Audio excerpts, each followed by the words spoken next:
Welcome to the Hockey Writers Chicks and Sticks, a weekly show hosted by some of our best female hockey writers, bringing you the latest news, rumors, trades, player grades, game results, and much more. From talking hockey with NHL personalities to tackling the latest big issues, our team covers everything hockey and more. So sit back, relax, and enjoy some Chicks and Sticks. And welcome to episode 25 of Chicks and Sticks, brought to you by the Hockey Writers. My name is Melissa Boyd, and I'm once again joined by my partners in crime, Kristy Flannery, Hannah Garfield, and Mariah Stark. How are you doing tonight, ladies? Hello. Hello. Thriving. I love to hear that. So if you're enjoying our show, make sure to drop us a like, a follow, or a comment from wherever you're watching or listening. We have a lot to get to this week. If you've been living under a rock today, you missed some pretty huge news, so we'll get right to it. First, we'll start with our usual team weekly updates, how everybody's doing on the four hosts. So we'll start out west. Mariah, how are the Wild doing? Well, everyone had a panic attack because two of the players have COVID. I don't even remember what day of the week it was. And they all were convinced it was Kaprizov, but it's unfortunately Zuccarello and then Pitlick.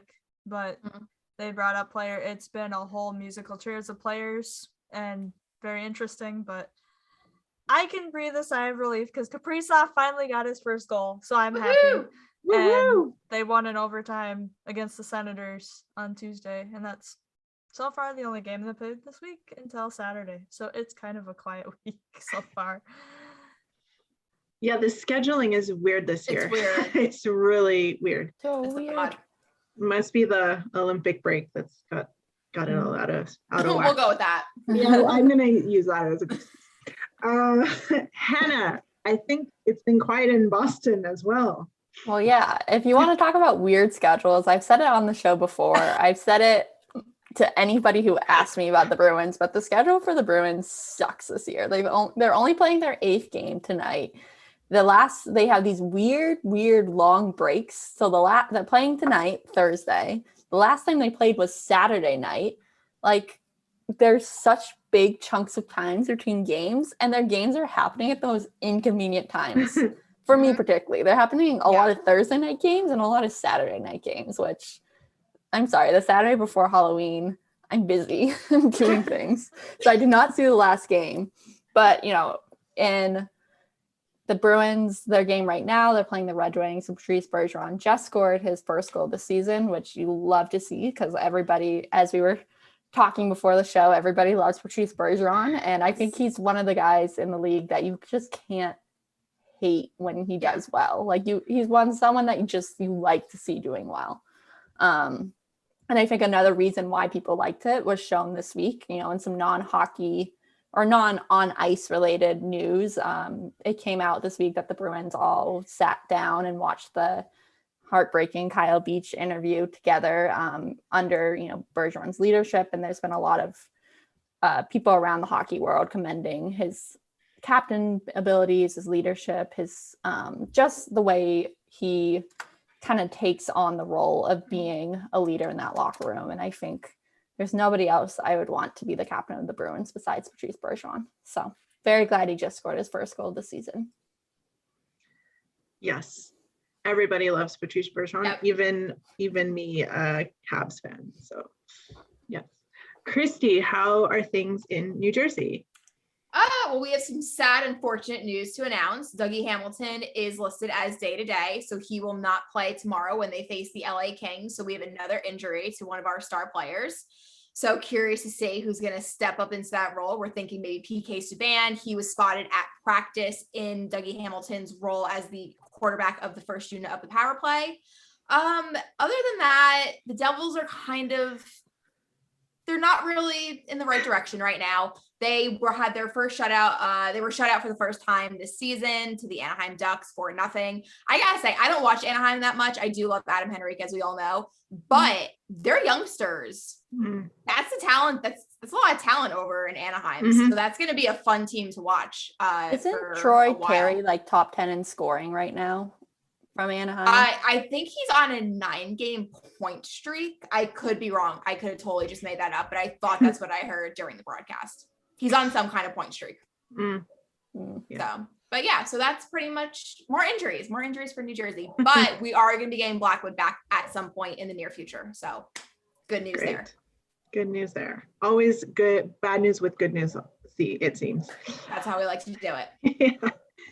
Yeah. Well, in Montreal, it's never boring, as was the case this week again, because the Canadiens decided to send Cole Caulfield to the AHL with the Laval Rocket. If you've been following the team this season, it's not really a surprise. He has struggled a bit out of the gate. He had 1 assist this season and just wasn't playing with the same confidence that he had last year. So I think the stint will be very short, but I think it's an important one just so that he can get his mojo back, because we know goal scorers, what they're like. They need to get goals to be confident, and he needs to see the puck go in the back of the net. So I think this is a good thing for him, even though, I think it's tough. He wasn't thrilled with the move, but he's got the right attitude and he's going to go down there and work. Yep. Otherwise, I wish we could play the Red Wings, every game of the season. The Canadiens beat them on Tuesday night for the second time in about a week.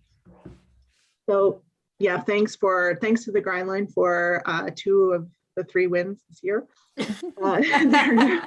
And they're going for their first win streak tonight against those pesky Islanders, who are always so tough to play against. So we'll see how that goes. And in other good news, it looks like Carey Price will be back in Montreal this weekend. It looks like he will be, yes. Yeah, speaking of, we were talking about Patrice Bergeron. I think Carey Price kind of falls in that same category. So it looks like he will, once his 30 days is up in the assistance program, he will be back. So the news is that he'll be back in Montreal this weekend, and we'll see when he'll be able to integrate himself back with the team. But good news. Love that. I had to finish on good news like the rest of you. Yeah. All right. Well, let's get to the major news of the day. It finally happened.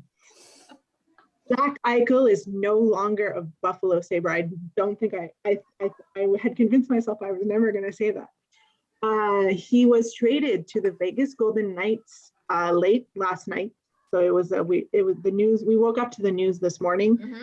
So let me just in case you haven't heard, this is what the deal looks like. Okay. So the details are Buffalo has sent Eichel and a 2023 third-round pick to Vegas for top prospect Peyton Krebs, talented power forward Alex Tuck, a top 10 protected first-round pick in 2022, and a 2023 second-round pick. So really simply, all I just want your initial reactions to the trade finally being done. Hannah, we'll start with you. Look, this trade needed to get done 3 months ago. It is ridiculous that it took this long, and that was ultimately the return they got. I mean, it's still a great return. I think Peyton Krebs is, by all accounts and everything I've read, he was one of the best players in the WHL last season. I think he will be a great NHL player someday. But, this deal could have been done months ago. And I think it is ridiculous that it took this long. And ultimately, the Sabres kind of shot themselves in the foot here by not letting Eichel get the surgery he wanted months ago, because a healthy Eichel, they probably could have gotten an even bigger return. Yeah, agreed. Kristy, what did you think? My first thought was that I was underwhelmed because it's just been lingering for so long. And my other thought was we were so close to getting a really great Battle of Alberta with Eichel versus McDavid, and they robbed us of that. So I'm a little, I guess, underwhelmed and a little annoyed is how I feel about it. But good for Jack Eichel to finally get his surgery. Mm-hmm. Mariah. Well, Mariah, he's coming your way, Mariah. So, so I'm sure you're not too thrilled about that. Well, I was gonna say that about Tuck leaving. I was gonna be like, as honestly, I wish the Wild had never gotten rid of him because I liked him and was a big fan of him. And then he went to Vegas and basically killed us every time he could come back. So I was like, okay, I can deal with him leaving. But then you had to remind me of who they got in return, and I'm just like, that's right. Okay. I don't know. I was surprised it was Vegas, I guess. I woke up, I saw Eichel traded, and I didn't really think much of it. And then I was like, wait, who did he get traded to? And then it's like, oh, I guess I was a little shocked. And I didn't really take the time to read for who until later. And I was just like, okay, let's see how this goes. Yeah, it's sort of, it always feels like lately Vegas is getting all the big names that are out there. So it'll be interesting how they do their cap gymnastics once all their star players are healthy again. But that's a problem for another day. I think for me, it's just, like Kristy said, I'm just happy for Jack Eichel above and all, that he's finally going to be able to get his surgery that he wants and not live in pain anymore, hopefully. And, eventually, I guess it sounds like about 3 months that he'll be of recovery time, and then he'll finally get to play, the game he loves again. So shout out to Vegas for they're putting together a winning roster. They said they were going to win, and they are a winning. Good for them. Well, people are saying oh, well, they didn't really need Jack Eichel. Well, actually they do, because if you look, because their center line before Jack Eichel came was not strong. They played the Canadiens in the playoffs last year, and ultimately that was one of the factors that got them beat, is their number one center was Chandler Stevenson in that series. So now they have, Jack Eichel, and then, when William Karlsson gets healthy again. So now they're really deep at center. They have great defense. And so, they're definitely building a contender. And you know what? I think, people are like, oh, but they traded away all their first round, their picks. And I'm like, look, if you can get Jack Eichel, it's like, really, I think because he's been injured for so long, people forget that Jack Eichel is probably one of the best centers in this league. When he is healthy, he is a game changer. Well, that's exactly what Peter DeBoer said today. He's like, there's very few game breakers in the NHL, and he's one of them. So, to have the opportunity to add that to your roster, geez. Yeah. So yes, the Jack Eichel saga is over, thankfully. And be sure to tune into Saber Scoop tomorrow. They're coming out with their new show. They'll have all the details and break down the trade. And they have a special guest tonight as well, Joe Yurden, who is a Buffalo Sabres reporter. So that should be a great show. I'm looking forward to listening. So after you've finished watching us, make sure to check them out. All right. So our next topic, this topic has kind of been on my mind for a while, because every time I see a 3-on-3 overtime, and then nobody scores, and then a shootout happens, I get mad. Because I'm like, but I want more 3-on-3. So that's my sort of debate topic for this week. Is I'm not the only one who feels this way. That I think when the shootout was first implemented, it was kind of a cool thing, because we were like, oh yeah, shootouts are fun. But then when I think people realized how cool 3-on-3 hockey is, they were like, wait, what do we need the shootout for? So where do you ladies stand on this? Do you still think there's a place for the shootout, or would you rather there be just a straight 3-on-3 overtime until someone scores? Kristy. I think the shootout is one of those things where if your team wins, you love it. And if your team loses, you absolutely hate it. That's true. I know the Devils lost in a shootout to the Columbus Blue Jackets, and the minute we went into a shootout, I looked at the lineup for Columbus, and Scott Wedgwood, who I love, by the way, love Scott Wedgwood, but I was like, there's no way they're winning this. I personally really like 3-on-3. I'd rather just keep doing that. I think that's more exciting. Yeah, for sure. Mariah, what do you think? I'm conflicted. I love the 3-on-3, especially after the other night, because I never really noticed how well I'm gonna keep talking about Kaprizov. I'm going to just get used to it. Be on brand. It's season 2, we all know. I just can't believe how well he can move when he has open ice. So I really enjoy watching that. But at the same time, I really enjoy watching the one-on-one with the goalie in the shootout. I know people tend to hate it, and my parents are one of them too. But I enjoy it, depending upon the situation. I actually do, because I like seeing the players be creative in how they score and have the chance to kind of show that. But I don't know. I'm 50-50, I guess. Hannah, what do you think? I think the 3-on-3 should be extended. I think it should be more than 5 minutes. I think you could go to like a 10-minute 3-on-3 because it is fun to watch, but the game needs to end eventually. And I mean, I think we've all seen the playoff games where they just go on forever and ever and ever. And like there's a place for that in the playoffs. When the regular season, it's 82 games. Like, you don't want games going on for ever and ever and ever. And of course, 3-on-3 is different than playing another period of 5-on-5, but I still think there needs to be some sort of endpoint. So I would say extend the 3-on-3, make it longer so you get more of it, because it is so fun to watch, but still keep kind of the shootout as a definite ending point.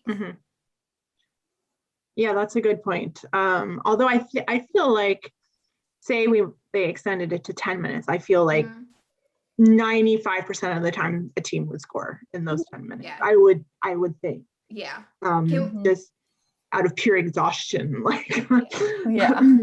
But can we all agree? Remember years ago when it was the Flyers and the Rangers, and it literally came down to a shootout as to which team was going to make the playoffs? Like, do we think a shootout should decide who goes into the playoffs? I think we all agree they shouldn't be in the playoffs. But what about going into it?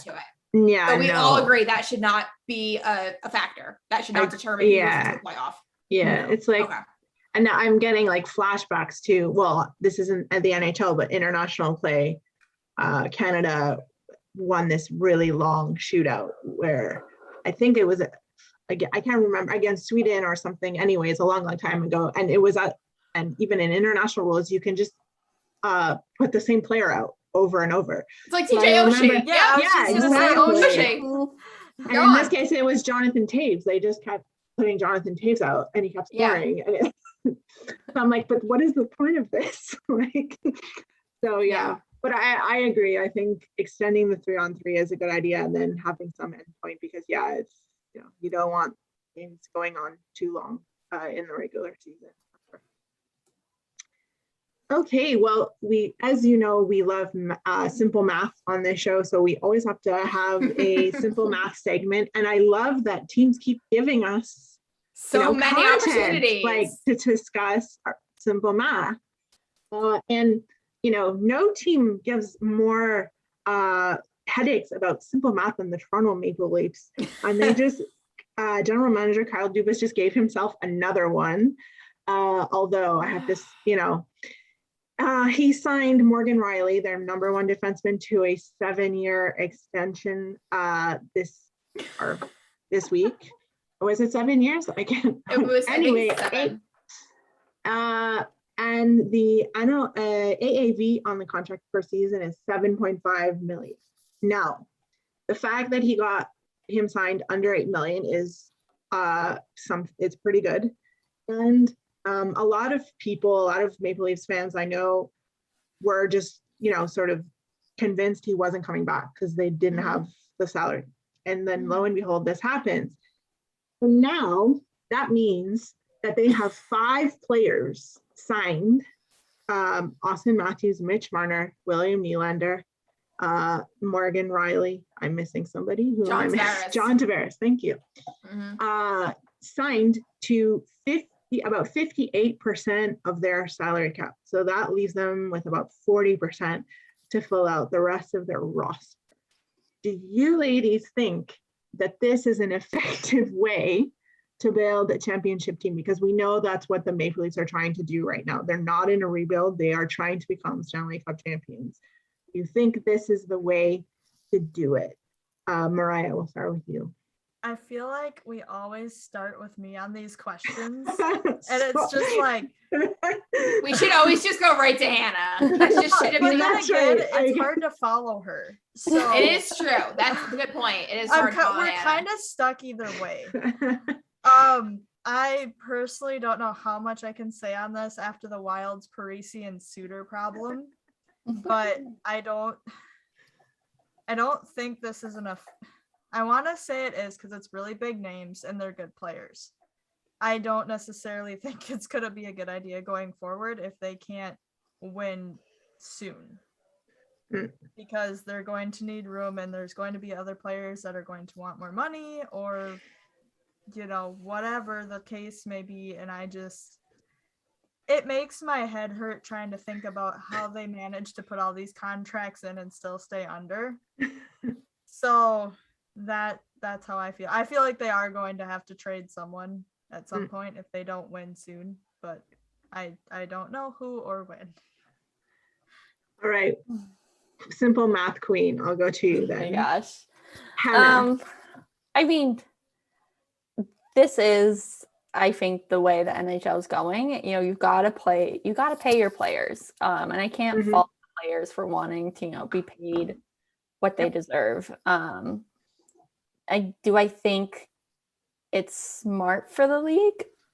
No, but I think I don't think Toronto, I like to shit on, I like to shit on Toronto a lot on this show because I'm from Boston and I'm a Boston fan. But they're not the only team that has this issue at the moment or is going to be having this issue. Having, you know, so much of your cap locked up in 5 people. Toronto's issue is that these players aren't performing to what the contracts are at the moment. And more specifically with Morgan Rielly, 7 years for a guy who's 27. I don't personally think that's a great idea, but I've seemed to be in the minority against the owners and GMs of NHL teams right now because they all seem to want to give everybody 7 and 8 year contracts.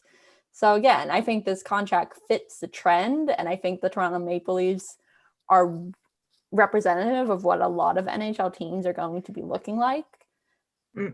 I think why they're so controversial, I don't want to say, I guess controversial isn't the right word, but why their name is tossed around so much right now is because their players who, you know, were performing at that level aren't at the moment, and that's why it looks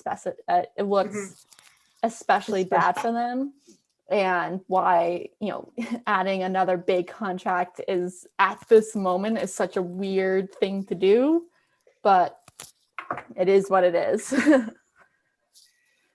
Yeah, it is what it is. Oh, sorry. No, go ahead. I was just gonna say, Hannah, I feel like if you were in a GM's office and someone walked in and proposed a contract to you like that, you'd have a buzzer that says no. You just be like, no. 7. Again, I think 7 and 8 year contracts need to be for players who are 24 and under. You can't be reaching your mid 30s. Yep. At the tail end of one of those careers, because I think the if you look at overall all these long-term contracts, if you put them all in a pool and you study them and you analyze them, the vast majority of them, they look bad by the end of that contract term. And so I don't know why so many of them are being signed this year. Yeah. Agreed. That is hard to follow. Hard to follow. Sorry, Kristy. I'm just going to say, I'm going to try and keep it short. I don't like it. And the reason I don't is because like they both said, the players aren't playing to the level that they're expected to. And it's for like you should be if you're going to spend that much money, throw in a goaltender, throw in another defenseman. Like it's all offensive based and on your forwards. And the minute your forwards get eliminated, the minute your team gets eliminated, it's those forwards that everyone wants on the trade block. Yeah. So if you're going to spend that kind of money on your players, I would just like to see it evenly spread along the ice and not just your 4 offensive. Yeah. Oh my God, the cat's here. I just don't like it. I don't like the players that they chose to give the money to, the positions, if that makes sense. I just rambled, but that's my point. No, I'm glad because now I don't have to say anything because you said exactly what I was going to say. I don't have a problem. I just think that the money is poorly distributed in the wrong. Thank you. Oh, so much better than what I just said. That's what I meant. Yes. And I said from the day the signing happened, I mean, I like John Tavares. I think he's a great player. And I mean, he's the captain. And look, I mean, but it just at the time was not a player that they needed. And they could have spent that money differently on a number one, another defenseman, on a goalie, like you said. Yep. And then I think at the end of the day, what's going to happen is one of them is going to be traded. One of Mitch those Marner players. is my Yes. bet. I think it's gonna be Mitch I Marner. would think I will take probably. him in New Jersey. Yeah, I know. I was like, I'll take him. yeah. Boston has too many wings, but I would still take Mitch Marner because I think he's such a good player, and I feel like he's getting crucified because of a situation that Kyle Dubas created. Yeah. Nobody will bother him in Hoboken. He can come here. So I wanted our last topic to be a little bit of sort of a feel-good story. And that is Ryan Getzlaf became the Anaheim Ducks all-time leading scorer on the weekend. So he passed Timo Solani on the list. Mm-hmm. And it was significant to me because I thought to myself, geez, he's underrated. That was my first thought, even though I know like he's a Stanley Cup champion, he's won, 2 Olympic gold medals. Like, it's not like he's not accomplished.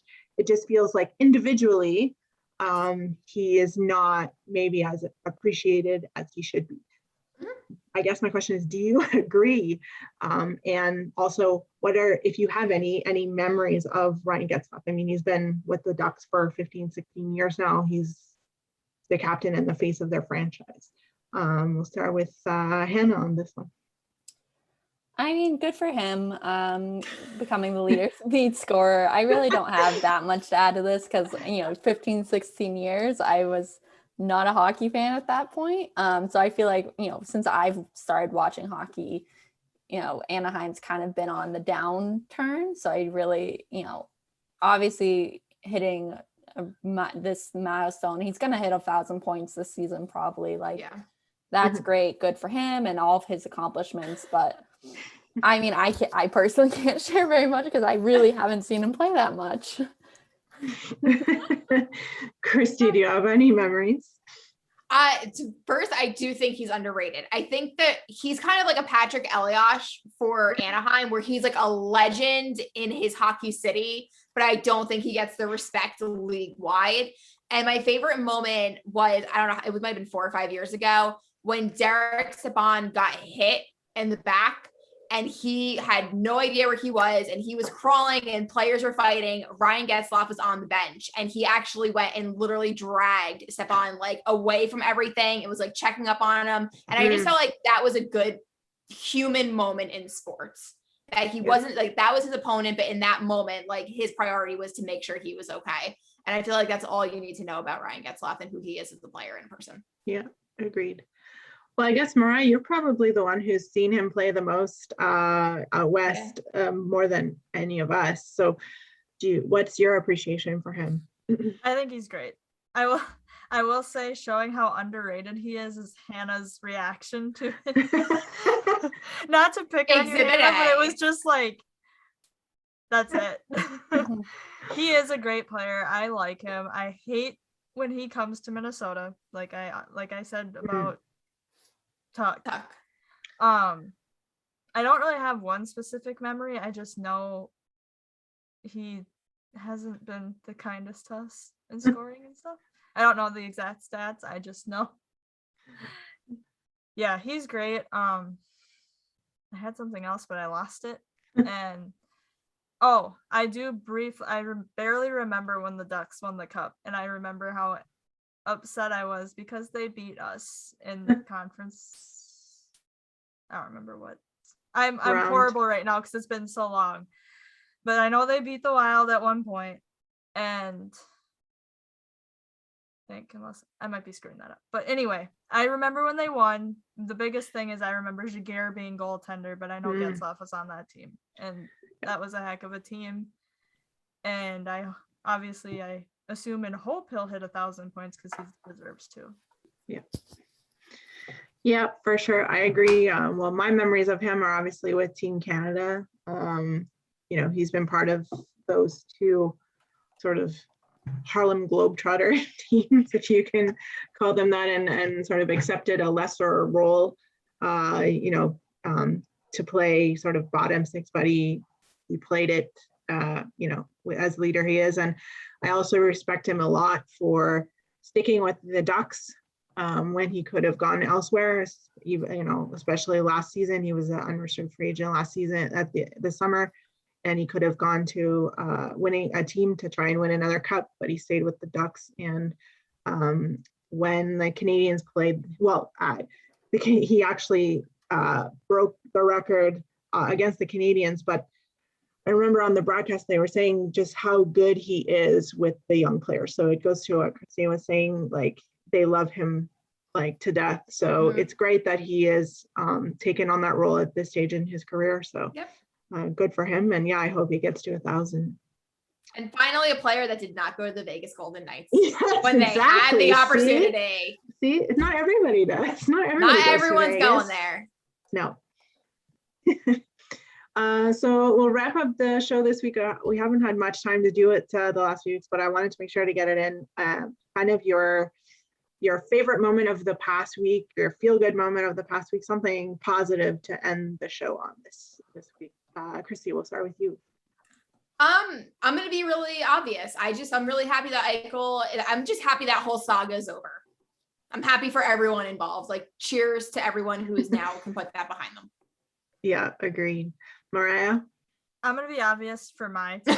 And I'm going to say Kaprizov's overtime goal and the reaction he had was awesome. And I'm going to leave it there. Good stuff. Hannah?